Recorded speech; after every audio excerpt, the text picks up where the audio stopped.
Good evening, folks. Welcome or welcome back to Golem Telly. And happy Halloween. I'm your host, the magical Mr. E. And boy, oh boy, do I have a treat for you tonight. Here in my hand, I have the original Dubreq horror top trump sets from 1978. We all remember playing with these in the playground in the old days. But have you ever thought to yourself, which of these sets was the best? Well, tonight, we're going to find out. We're going to pit these two sets against each other in a one-on-one grudge match to the death. Let's head over to camera 2, let's stick these under the retroscope, let's zoom in, and let's let battle commence. Okay everybody, here's how this is going to work. On the left-hand side, we've got the Devil Priest set, and on the right-hand side, we've got the Dracula set. Now, obviously I can't play top trumps against myself. It's not going to work, but I had a great idea. What I thought I would do is go through both sets together, one card at a time, and we'll have 32 individual face-offs, and then whichever pack has won the most rounds by the end of the competition will be declared the overall winner. Now, people have been waiting over 45 years to find out which of these two sets is the best. Tonight, it's the moment of truth. So, without any further ado, it's seconds out, round 1. So the first clash is between the High Priestess of Zoltan and the Prince of Darkness. Now, just a quick recap for those of you who need reminding. It might have been many years since you last played this game, but I'm sure it'll all come back to you. It'll be just like riding a big scary bike. Each card has 4 categories. They are physical strength, fear factor, killing power, and horror rating. I guess they're reasonably self-explanatory. Physical strength certainly is. Killing power, yeah, how good they are at killing. Fear factor, how frightening they are. Horror rating, how does that differ from fear factor, you may be asking? Well, honestly, I don't know. It doesn't matter. It's all a bit of fun. Don't take it too seriously. A lot of the statistics on these cards must have been chosen completely at random because they don't always make sense, as you will see when we go through these two packs together. Something else I want to point out before I get into this, the artwork. Let's be honest, if you played horror top trumps back in the 70s, then as well as the names of the characters and the 4 categories, what you remember most vividly about these two sets is the gruesome artwork, and it was gruesome in more ways than one. First of all, there were in total 64 depictions of horrible killings, gore, violence, hideous creatures, and the like. But the artwork was also horrible in as much as it was pretty shoddy. We're not talking Frank Frazetta here, or Sal Buscema, or Brian Bolland. We don't actually know who the artist was. But what you will find, if you didn't know this already, is that most, if not all, of these pictures have been copied by the artist from other sources. And when I say copied, I mean copied. If you do a little bit of hunting around, you can easily find the source material from which these pictures were cribbed. But again, it doesn't matter. It's the overall effect that was achieved that matters, and these cards were unforgettable in their gaudiness and their brutality. We loved them then, and we all still love them now. Okay, let's get on with it. So, the High Priestess of Zoltan versus the Prince of Darkness. Well, I've been yabbering on long enough now for you to have already checked out the scores on the 2 respective cards, and you will already have come to the conclusion that the Prince of Darkness is going to be the winner of round 1. He has a physical strength rating of 97. That's one of the best scores in either deck. Not only that, he has a killing power of 94 and a horror rating of 96. Overall, this character is very hard to beat in pretty much every category. Now, I did mention that the artwork was cribbed from various different sources. This image, if you know your Japanese horror movies, you will know that that is from the horror movie Onibaba. I hope my pronunciation was okay there. Apologies if it wasn't. And I'm pretty sure that this blade here comes directly from The Pit and the Pendulum, which I think came out in 1961. Was that a Vincent Price movie? I think it might have been. Okay, so it's 1-0 to the Dracula set, and let's get on to round 2. Now round 2 is between the Wolfman and the Man-Eating Plant. Now which of these do you think would win in a one-on-one scrap?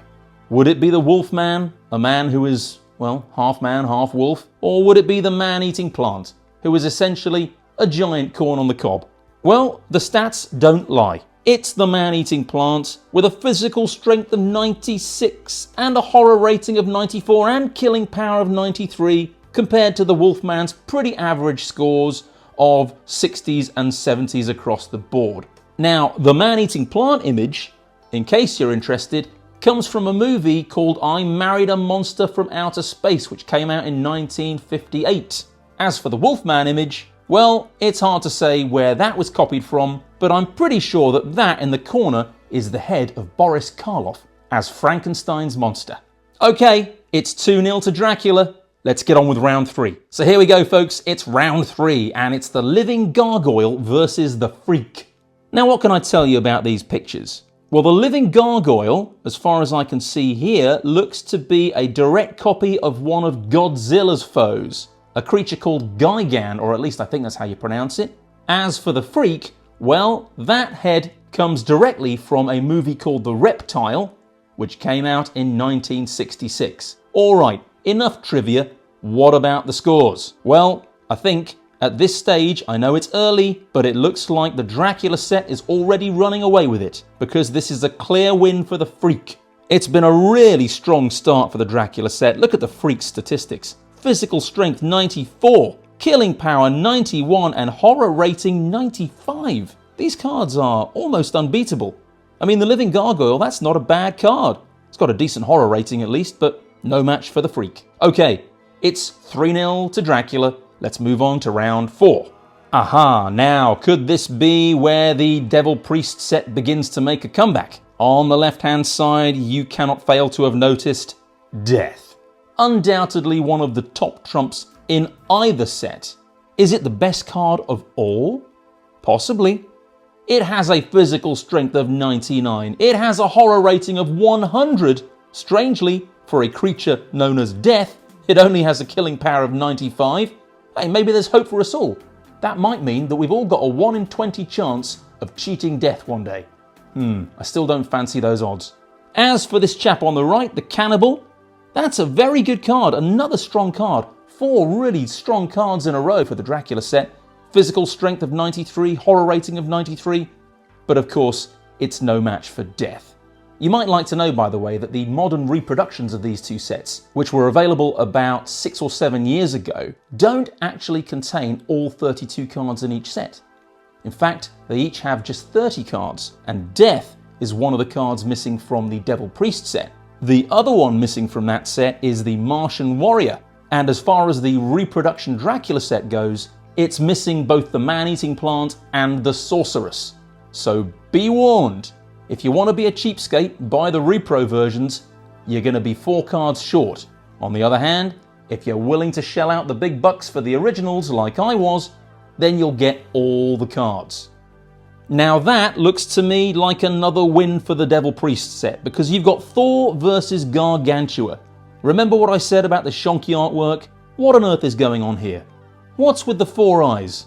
That doesn't look like any version of Thor that I've ever seen. Anyway, it doesn't matter. Here it is, and it's a top trump, that's for sure. He's got a physical strength rating of 100 and killing power of 97, and fear factor ain't too shabby either at 90. As for Gargantua, now that's still a great card. 99 for physical strength, so only just being pipped by Thor, and 94 for killing power too. Actually, these cards are very, very similar. 100 versus 99, 90 versus 89, 97 versus 94, and 68 versus 66. All of which amounts to exactly the same thing. Thor wins, it's 3-2 to Dracula. Okay, it's round 6 I do believe, and this time it is Terror of the Deep versus the Zetan Warlord. Now you might pronounce that Zetan. When I was playing this game with my cousins, we always pronounced it Zetan. Anyway, it looks like Dracula is about to reopen a 2-point advantage here, because the Terror of the Deep was not particularly terrifying actually. Those scores are pretty average, 72, 67, nothing to write home about there. Whereas the Zetan Warlord, that's a strong card. And I do believe that every single card that's appeared in the Dracula set so far, even the two that have lost their rounds, have been stunningly strong cards. And this is no different. Physical strength of 98, fear factor 88, that's its weak point, blimey. Killing power of 95 and horror rating of 92. And did you know that the Zetan Warlord picture actually comes from an Abbott and Costello movie? In 1953, they made a movie called Abbott and Costello Meet Dr. Jekyll and Mr. Hyde, and that is exactly what Mr. Hyde looked like. So now you know where that picture comes from. Okay, it's 4-2 to Dracula, still comfortably in the lead, or reasonably comfortably. Let's move on to round 7. Okay folks, hands up if you're afraid of clowns. Yeah, me too. Especially clowns from the Circus of Death. Physical strength here, 95. Killing power, 90. It's a very strong card. Yet again, that's 7 in a row. Unbelievable. The Sorcerer doesn't really stand a chance. It's got a decent horror rating of 83, but that's just not going to cut it against the Circus of Death. So I make that 5-2 to Dracula. Come on, Devil Priest. You need to pull your socks up. Okay, it's round 8, and I think the Devil Priest must have heard me just now. And he's thinking to himself, if you can't rely on your minions to do something for you, you might as well do it yourself. And he's showing the Lord of Death here that the Devil Priest set is not to be trifled with. Don't get any ideas that they're a soft touch on the left-hand side. Far from it. 92 for physical strength, 82 for fear factor, 89 for killing power, 92 for horror rating. It's a clean sweep. The Devil Priest wins. Now that picture of the Devil Priest has been taken directly from the front cover of a magazine called Vampire Tales, specifically issue 3, which came out in February 1974. And the picture on the right of the Lord of Death, well, that comes from the classic horror movie The Phantom of the Opera, which came out way back in the 1920s.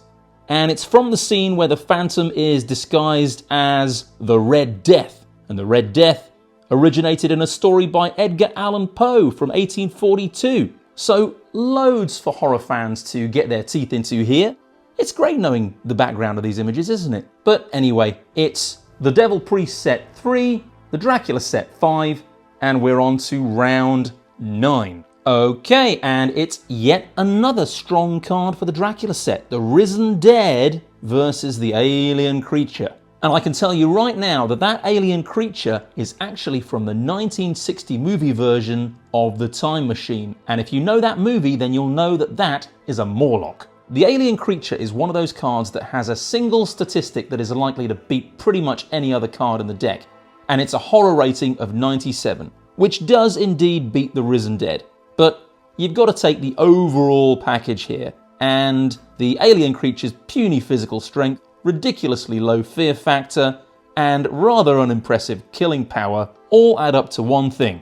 The Risen Dead wins. It's 6-3 to Dracula. So here are the round 10 contestants, and it's Colossus against the Sorceress. And it looks like the Devil Priest set is gonna claw one back, because Colossus is a pretty impressive card. It's got a physical strength of 90, and fear factor and killing power aren't too bad either. So I've got to hand this one to Colossus, and that makes the score 6-4 in favour of the Dracula set. And that picture of Colossus, by the way, comes directly from the 1958 movie Colossus of New York. Pretty cool picture, that one. I like it. Alright, let's see what happens in round 11. And it looks as though the Devil Priest is going to narrow the gap here to just 1 point. Because Zoltan, handsome chap on the left-hand side, is just that little bit better than the Ape Man in pretty much every category. In fact, his horror rating is way better. So that means we are at 6-5 to Dracula. It's very, very close. Well, how about this? It's round 12 and it's about to be even Stevens at 6-all because the Lizard Man is just about the superior card here over the Executioner. 83 versus 82, 73 versus 72, 80 versus 77, and 81 versus 74. Yep, it's a clean sweep. Now, would you like to know where that image of the executioner comes from? Of course you would, so I will tell you. If you take a look at the cover of the October 1967 edition of Creepy Comic, you will find a Frank Frazetta painting that looks exactly like that, but better. No offense to the Top Trumps artist, but you're not Frank Frazetta, and you know it, but that's okay. I don't remember Frank Frazetta producing 2 sets of Top Trumps that are still loved by people around the world 46 years later. So maybe it's the Dubreq artist who's going to have the last laugh. Maybe. Right, this is really exciting. It's 6-all. Let's move on to round 13. Okay, this is fantastic news for Devil Priest fans. Thanks to the Martian Warrior, your deck is now taking the lead for the first time this evening.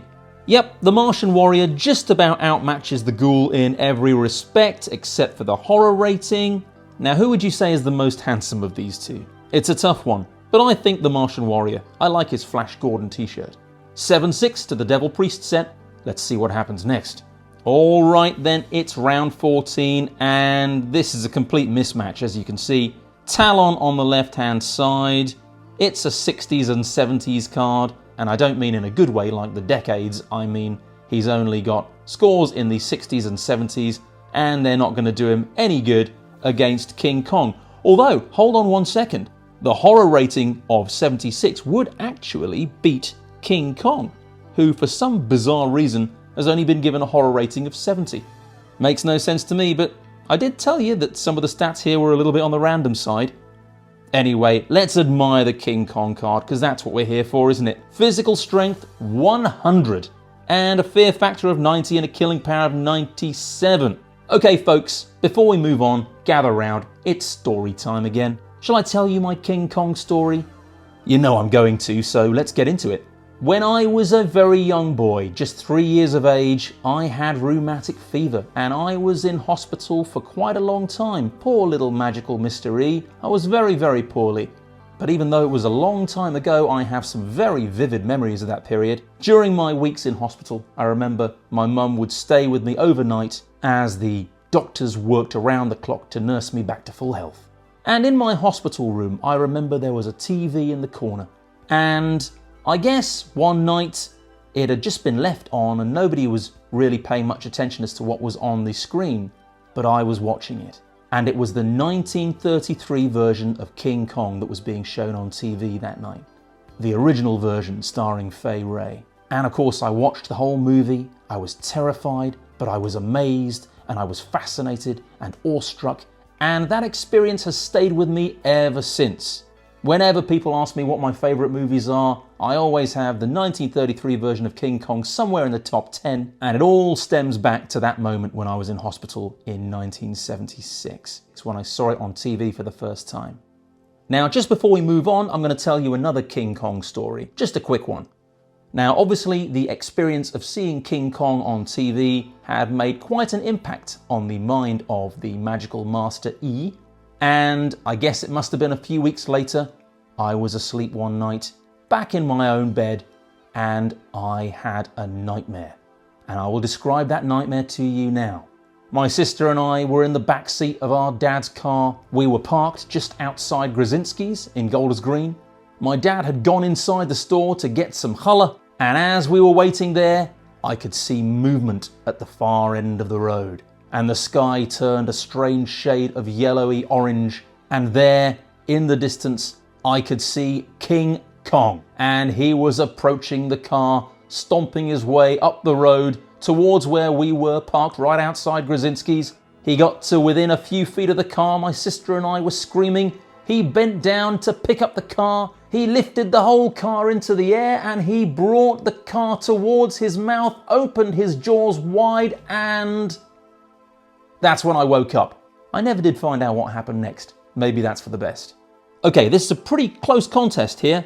It's the Hunchback of Notre Dame versus the Mad Magician. Now, the Hunchback is just coming out on top here, I can see. That is the Lon Chaney Sr. depiction of the Hunchback of Notre Dame from the 1923 silent original. Lon Chaney, the man of 1,000 faces, and a few of them appear in these decks of cards, I can tell you that much. And you don't actually have to look any further to begin with than the card on the right, because that picture on the right-hand side is actually of Lon Chaney, as he appeared in a 1927 movie called London After Midnight. And he played a vampire in that movie, and that is what he looked like. So, Chaney versus Chaney, Chaney wins. And we're about to get to the midway point of this epic contest. It's round 16, and it's currently 8-7 to the team on the left, but once again it looks as though the scores are going to be evened out, because the werewolf here is going to trump Cyclops. Again, across the board, the werewolf wins. That image of the werewolf, in case you're interested, comes from a 1957 horror movie called I Was a Teenage Werewolf. Nothing to do with Teen Wolf, the Michael J. Fox movie that came out in 1985, just after Back to the Future. As for Cyclops, well, what we have here is actually the centaur from the Golden Voyage of Sinbad in 1973. It's just that you can't see the rest of his body, which looks like a horse. Great picture though, I like that one of the good ones. Anyway, it's 8-all, this is anyone's match. And it's a fairly clear victory for Diablo on the left-hand side. Pretty much 10 points ahead of the skeleton in all respects, except for the horror rating, where the tables are turned. But it's too little too late. Diablo's going to win this one, and he's going to make the score 9-8. And that image of the skeleton, by the way, with the hangman's noose, that pretty much comes directly from the poster for a 1959 movie called The House on Haunted Hill, starring Vincent Price. And it's another mismatch. The Killer Rat versus Godzilla. I mean, let's just call it now. It's 9-9, right? Because Godzilla clearly wins. Physical strength of 98. That's too shy of King Kong, it's worth noting. So it would seem that the horror top trumps showdown between King Kong and Godzilla would end up with King Kong emerging victorious. As for that picture, I mean, let's deal with the elephant in the room, shall we? Godzilla in this picture appears to be wearing a purple bow tie and a frilly pink shirt and a green cloak with yellow piping. Why? Nobody knows. It doesn't matter. He can still kill you if he wants to with a killing power of 95. Interestingly enough though, we do have another potential David versus Goliath moment here. That horror rating for the Killer Rat just about pips the horror rating of Godzilla, 79 to 77. In this game, anything can happen. Okay, so it's round 19 and it's Ladies' Night. Mistress Vampire on the left versus the Gorgon on the right. And it looks like the ally of Dracula is going to emerge victorious on this occasion over the minion of the devil, Priest, because physical strength, fear factor, and killing power are all clearly streets ahead for the Gorgon, and it's only the horror rating which is that card's Achilles heel when confronting Mistress Vampire. It all boils down to the same thing though. It's 10-9 to the Dracula set. Dracula once again takes the lead. And we're moving on to round 20. Okay, here we have Dr. Sin up against the Thing, and the Thing is going to win, which is going to make it 11-9 to Dracula. And in case you're wondering, Dr. Sin is actually Fu Manchu, and this image of Fu Manchu actually comes from a movie called Brides of Fu Manchu, which came out in 1966. The image on the right also originally comes from a movie. In this case, it's a creature from the 1959 Howard Hawks movie, The Angry Red Planet. Right folks, it's round 21 and it looks as though Dracula is going to stretch that lead once again, because the fire demon really doesn't stand much of a chance against the two-headed monster. I actually think that in real life, if there were such creatures in real life, the fire demon would probably be a lot stronger than a two-headed monster, but there you go. Now, Doctor Who fans might have recognized that image on the left-hand side.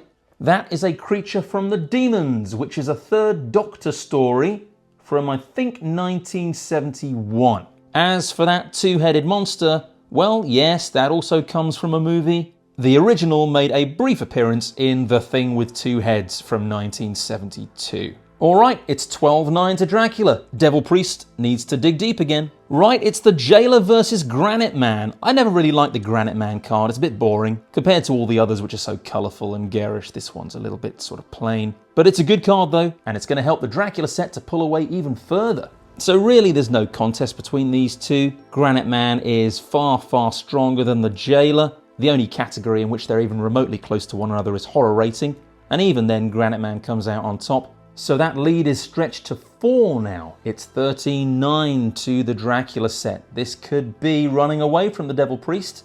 Let's see if it's got anything left in the tank. Okay, I think it's round 23. I'm beginning to lose count here. Anyway, excitingly, the creature from the Black Lagoon is just going to claw 1 point back here for the Devil Priest set. It's not a particularly impressive card, all 60s and 70s again, but luckily it's up against the Madman, who is similarly average, in fact, a little bit more so. Absolute classic Universal Monsters creature here, so it's only right that it comes out on top against this funny looking thing. Okay, well, just in case the Devil Priest set was getting any ideas that it might be staging a remarkable comeback, Dracula steps in here to ensure that that 4-point lead is restored once again. There's no way, realistically, that the title card of this pack was ever going to lose to someone from the Devil Priest set. And quite rightly, with a horror rating of 100, it is one of the top trumps. And the Living Skull has to run away with its tail between its legs. That, of course, is Christopher Lee as Dracula, unmistakably so. Okay, it's 14-10 to the handsome guy on the right. Who's up next? Aha, now it's the creature from outer space. Or, for those of you who know your horror movies, it's the Metalunar Mutant. Now, this squidgy pink thing with the blue eyes isn't the strongest creature in the deck, but it's certainly got what it takes to overpower the maggot.